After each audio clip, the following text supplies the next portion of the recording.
መንፈስ ቅዱስ ከኛ ጋር ሲኖር በጣም ወዶን ስለሆነ የሚኖረው በጣም ተጠንቅቆልን ስለሚኖር ማስፈራትና ንግስናውን ብዙ ጊዜ አናስታውሰው። ማስፈራት ቶሎ ትዝ የሚለን አብ ሲባል እግዚአብሔር አብ ከተባለ ወይንም ደግሞ የምናውቃቸው ቅዱሳን መላእክት አሉ በስም የተጠቀሱ። እንዴ መንፈስ ቅዱስ እኮ መለኮት ነው። መለኮት እኮ ሂዝ ጋድ። መንፈስ ቅዱስ ለምንድነው የማይቀስፈን? ለምንድነው የማይገለን? የኢየሱስን ደም አይቶ ዝም። ከዛ ደግሞ ቀጠልና ምን አለ? አሁን እንደምታዩት መንፈስ ቅዱስ አጥፊ ነው። መንፈስ ቅዱስ አምላክነስ ስለሆነ ሊያጠፋን ሲነሳ የኢየሱስን ደም አይቶ ከዛው ላይ ይተዋል። አብንም እንደዛ ነበረ ሲል የነበረው። እንዳያጠፋን የሚያደርገው ደሙ ነው፣ የኢየሱስ ደም ነው ብሎ ነው የሚያስበው። ግን እኔ አንድ ጥያቄ አለ። እግዚአብሔር አዳልሞቲ ነው እንዴ? አዳልሞቲ እኮ አይደለም። ደም ሳይ የሚተው በቃ ፈጃቸዋለሁ ሲል የሆነ ደም ሳይቀርቡለት ይተዋቸዋል አይደል? እንደዚህ አይነት አምላክ ነው እንዴ ያለን? እግዚአብሔር ፍቅር ነው እያልን የምንሰብከው የምንዘምረው ታዲያ ውሸት ነው ማለት ነው? እንደዚህ አይነት ትምህርት ከየት እንዳመጣላቅም ወንድሜ። ግን ኢየሱስን ለማግነን አብና መንፈስ ቅዱስን መጨፍለቅ አይጠበቅብህም። ሌላ ማንነት ልሰጣቸውም አትችልም። እግዚአብሔር ፍቅር ነው ሲል አብ ወልድ መንፈስ ቅዱስን አንድ ላይ አድርጎ ነው። እግዚአብሔር ፍቅር አንተ እንደምትለው አይደለም ወንድሜ። ተሳስተሃል፣ በጣም ተሳስተሃል። ደም ሳይ የሚተወኝ ከሆነ አይወደኝም ማለት ነው ሲጀመር። ፍቅር ሪዝን ስለሌለው፣ ፍቅር ለመውደድ ምክንያት የለው። ሁሌም ሊያጠፋኝ ሰይፉን የሚስል ከሆነ እግዚአብሔር ፍቅር አይደለም ማለት ነው። ይሄ የአጋንንት ባህሪ ነው።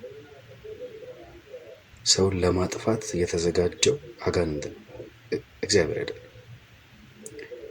ሲጀመር አብና መንፈስ ቅዱስ ቅዱስ ስለሆኑ ነው አይደል እኔን የሚያደርጉት። ኢየሱስ ቅዱስ አይደለም እንዴ? እንደውም ዳግመኛ ሲመጣ የሚፈርደው ማለት አብ ነው እንዴ? አይደል፣ ወልድ ነው። ስለዚህ ኢየሱስ ከአብና ከወልድ ያነሰ ቅድስና አለው ማለት ነው ወይስ ያነሰ ቅዱስ ነው ማለት ነው? አንድ አምላክ አይደል እንዴ ያለን? አብ ወልድ መንፈስ ቅዱስ አንድ አምላክ። እኔና አብ አንድ ነን አለ። ወልድ ፍቅር ነው ባልንበት በዛው ልክ አብ ፍቅር ነው። አብ ፍቅር ነው ባልንበት በዛው ልክ መንፈስ ቅዱስን ፍቅር ነው። አብ የሚቀርብ ወልድ የሚቀርብ አብ የሚሸሽ።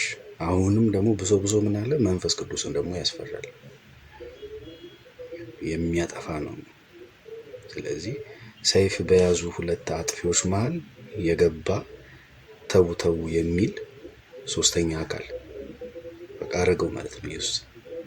ወንድም ይሄ ትምህርት ያልከው ያስተማርከው ትምህርት 100% ትክክል አይደለም፣ ተሳስተሃል። ህዝቡ ውስጥ እግዚአብሔርን እንዳይቀርቡ፣ እንዲሸሹ፣ እንዲፈሩ እያረካቸው ውስጣቸው ያለውን የሚኖረው መንፈስ ቅዱስን እንዲጠራጠሩት ሊያጠፋኝ ነው እንዴ? የሆነ ነገር ሲያደርጉ ሊያጠፋኝ ነው እንዴ?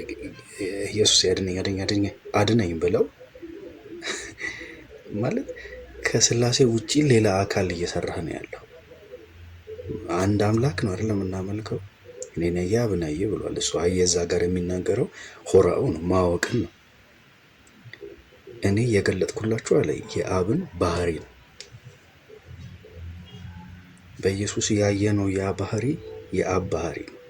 ከአብ ውስጥ የሚወጣው መንፈስ ቅዱስም ባህሪው ያ ነው፣ ፍቅር ነው። ስለዚህ ፕሊስ ይሄን ትምህርት ማስተካከል። ብዙ ሰው ነው የምታሳስተው በዚህ ነገር። ሰው እግዚአብሔር እንዴት ነው እንደ አባቱ የሚቀበለው? አብን እንደ አባቱ እንዴት ይቀበላል? ፍቅር ማለት አንተ እያወራ ያለኸው ምንድን ነው? ሰይፍ ይዞ መሮጥ፣ ሊያጠፋ ብድግ ማለት፣ ከዛ ደም ሳይ ደግሞ የሚረጋጋ። አብ በፍጹም በልጁ ላይ ፊቱን አላዞረበትም፣ በልጁ ውስጥ ነበር ይላል ጳውሎስ ሁለተኛ ቆሮንቶስ ምዕራፍ 5። በልጁ ውስጥ ነበር አብ፣ ፊቱን አላዞረበትም። ፊቱን አዞረ የሚለው ምንድን ነው? መዝሙር 22 መፈጸሙን ነው የሚያሳየው። አባቴ ከቶ ብቻዬን አይተወኝም ማለት ዋሸ ማለት ነው። ኢየሱስ አልዋሸም። በልጁ ውስጥ ነበር አብ።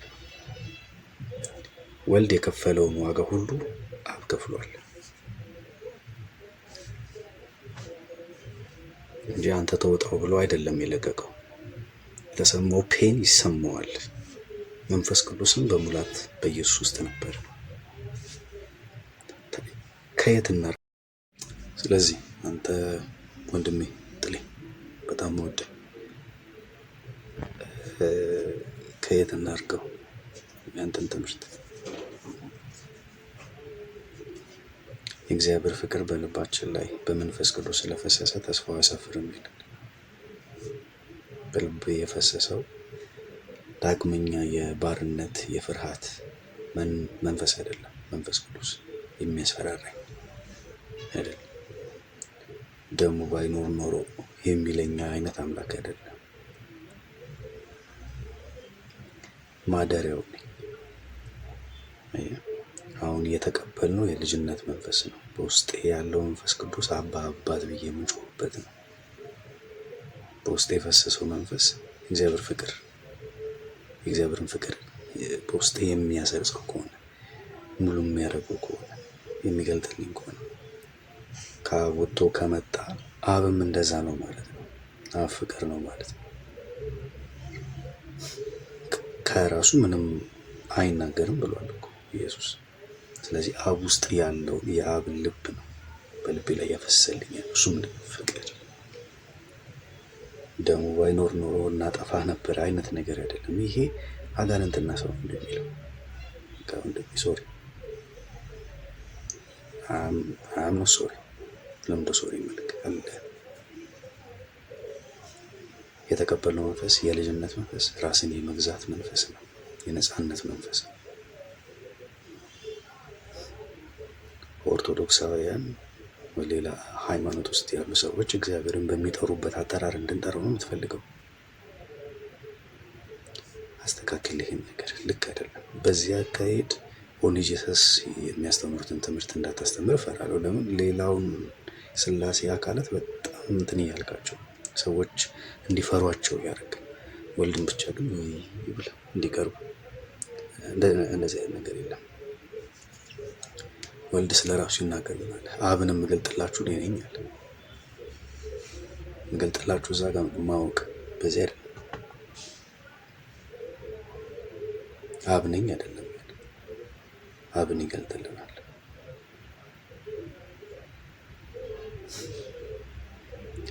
ገና በኃጢአታችን ሙታን ሳለን እግዚአብሔር ከአንድያ ከልጁ ጋር ምን ሰጠን? ሕይወትን ሰጠን ይላል። በኃጢአታችን ሙታን ባለን ጊዜ በዛን ጊዜ እግዚአብሔር ከልጁ ጋር ሕይወትን ሰጠን። ይህም ይላል ለእኛ ያለውን ፍቅር ያስረዳል። የተገለጠ ፍቅር ከተደበቀ ጥላቻ ይላል አይደል? የተደበቀ ጥላቻ ያለው እንደ እግዚአብሔር ለኛ ዓለሙን እንዲሁ ስለወደደ ልጁን ላከ ነው የሚለው።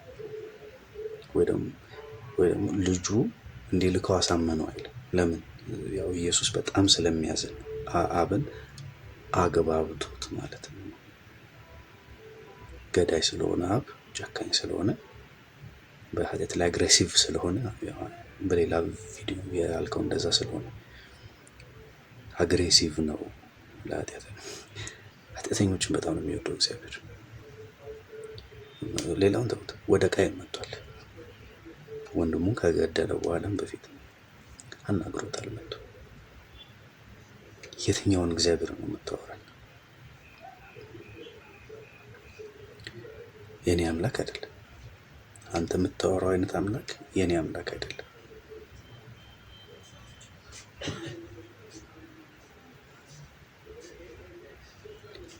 ስለዚህ እናስተውል።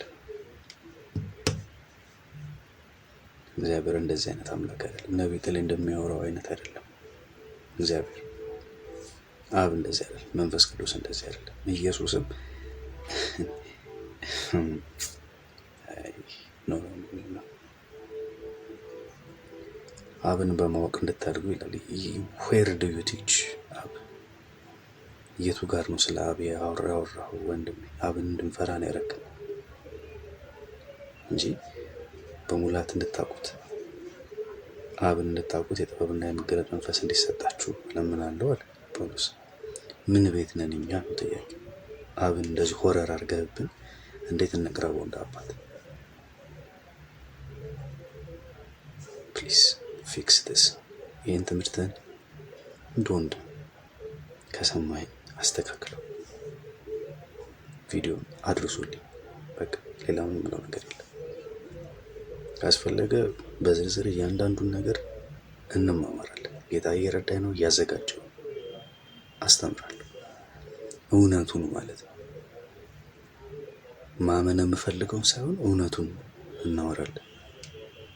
ተባረኩልኝ። እስከዛ ድረስ እጸልይልሃለሁ። የምትሄድበት መንገድ ልክ አይደለም፣ እንድታስተካከል እጸልያለሁ። እወድሃለሁ ወንድሜ። ተሳስተሃል ግን እዚህ ጋር